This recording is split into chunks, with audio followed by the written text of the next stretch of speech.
It was a typical Tuesday evening when Emily decided to download Tinder again. At 28, she had been single for over a year after a messy breakup, and her friends kept nagging her to get back out there. Swiping through profiles had become a mindless habit during her lunch breaks at the small marketing firm where she worked in downtown Seattle. The office was in a bustling part of the city, surrounded by coffee shops and high-rises, but Emily always felt safe there until she matched with Alex. Alex's profile seemed perfect. He was 30 with a warm smile, photos of him hiking in the mountains, and a bio that read, "Adventure seeker, coffee enthusiast, looking for someone to explore the city with."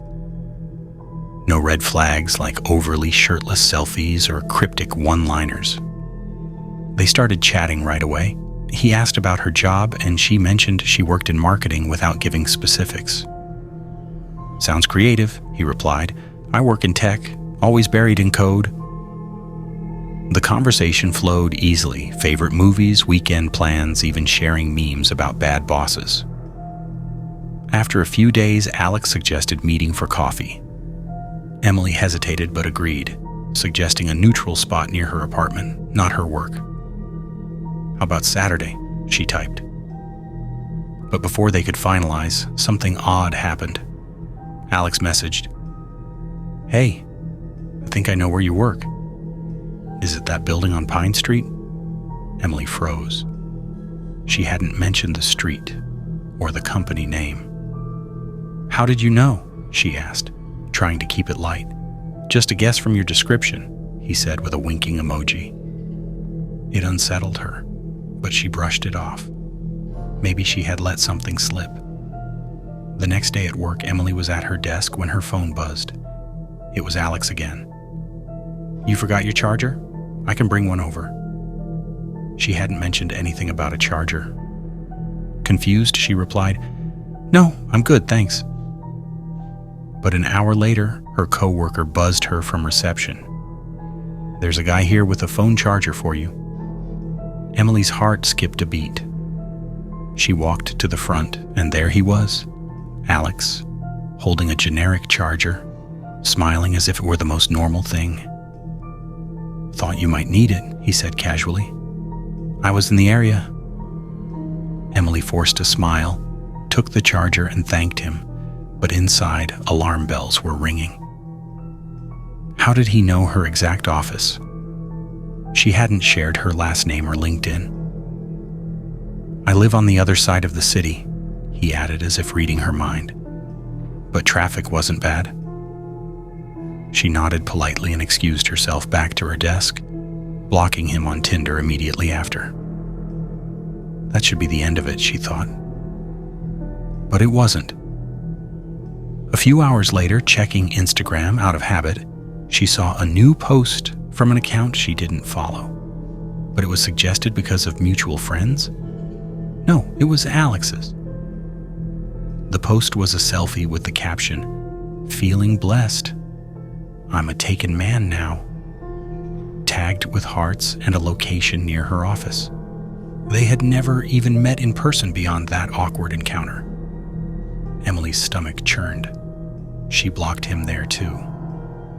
The real horror began the following week. Emily's shifts ended at 5 p.m. sharp, and she always walked to the bus stop 2 blocks away.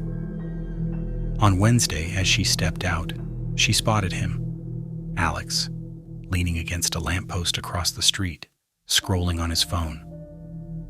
He looked up, waved, and crossed over. "Hey, fancy seeing you here. Want to grab that coffee now?" Emily mumbled an excuse about a meeting and hurried away, her pulse racing.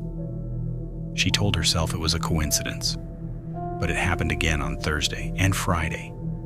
Each time he was there exactly at 5 p.m., as if he knew her schedule. Once, he even followed her to the bus stop, chatting animatedly about how fate kept bringing them together. "I think we're meant to be," he said with a grin that no longer seemed warm. Emily started varying her exit times, leaving early or late, but somehow he adjusted. She confided in a coworker who suggested calling the police. But what could she say? He hadn't threatened her, just showed up by chance. One evening after a late meeting, Emily left at 6:30 p.m. The streets were darker, fewer people around. As she walked, she heard footsteps behind her. Turning, she saw Alex a block back, hands in pockets, staring. She quickened her pace, ducking into a crowded cafe and calling a friend to pick her up. That night, she filed a report with the building security and changed her routine entirely, taking Ubers, varying routes. Weeks turned into a month, and the sightings stopped. Emily began to relax, deleting Tinder for good. But then, one rainy afternoon, her phone pinged with a notification from LinkedIn. Alex Thompson wants to connect. Message: miss seeing you around. Let's catch up? She blocked him, but the fear lingered. How much more did he know? Had he been watching longer than she realized?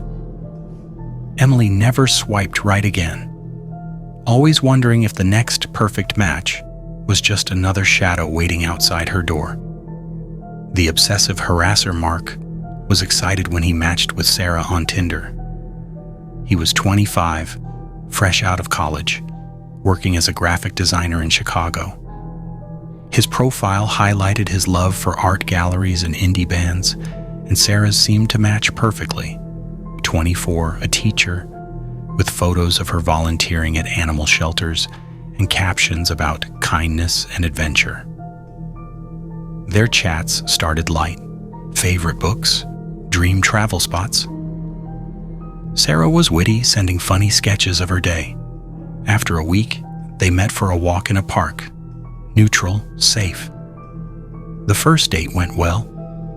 They laughed about awkward family stories, shared ice cream from a vendor, non-alcoholic of course, and parted with a hug. Can't wait for round 2, Sarah texted later. Mark agreed. Over the next few weeks, they saw each other often. Museum visits, coffee runs, even a picnic. But subtle oddities crept in. Sarah would joke about extreme things like, if you ever cheat, I'd have to hide the body or I keep a shovel in my trunk for bad dates. Mark laughed it off as dark humor.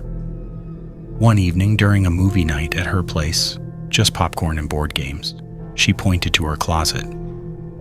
That's where I keep my shotgun, for protection, you know? Mark's eyes widened. From what? He asked. Crazy exes, intruders, or anyone who breaks my heart, she replied with a wink. It didn't feel like a joke anymore. The next day, Mark decided to end things gently, over text. Hey, I've enjoyed our time, but I think we're better as friends. No hard feelings?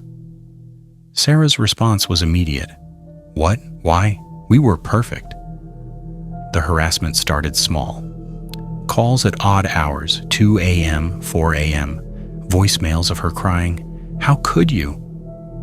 Mark blocked her number, but she used apps to call from different ones.